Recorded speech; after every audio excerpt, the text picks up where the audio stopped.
नमस्कार बंधुरा स्वागतम जानाई आमार এই ছোট্ট চ্যানেলটিতে। দেখুন শীতের ফুলগুলো কি সুন্দর করে ফুটেছে। শীত এসে গেছে তাই না? চলুন তাই আজ বানাবো তিসি বীজের নাড়ু। তিসি বীজের নাড়ুর সাথে আমি দিব ড্রাই ফ্রুটস। এখানে আমি মিষ্টি কুমড়োর বিচিগুলোকে আগে একটু রোস্ট করে নিচ্ছি।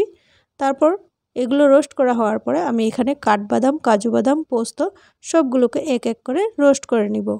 এই তিসি বীজের নাড়ু আমাদের খুবই উপকারী। আমাদের চুল, স্কিন সবার জন্যই এটা খুব ভালো। দেখুন আমি এখানে সব ড্রাই ফ্রুটসগুলোকে এক এক করে রোস্ট করে নিয়েছি। এগুলোকে একটু ঠান্ডা করে আমি গুঁড়ো করে নিব। তারপর আমি এখানে কড়াইতে দিয়ে দিলাম তিসি বীজগুলো। তিসি বীজগুলো একটু ভাজা হওয়ার পরে এগুলোকে নামিয়ে আমি ঠান্ডা করে নিব। ঠান্ডা করে একটু গুঁড়ো করে নিব। এটাকে পুরো পাউডার করতে হবে না, একটু আধ ভাঙার মতো গুঁড়ো করলে চলবে। এখানে আমি গুড় আর খেজুর দিয়ে দিলাম। এগুলোকে একটু পাক দিয়ে তারপর আমি ওই গুঁড়োগুলোকে মিশিয়ে নাড়ু বানিয়ে নিব।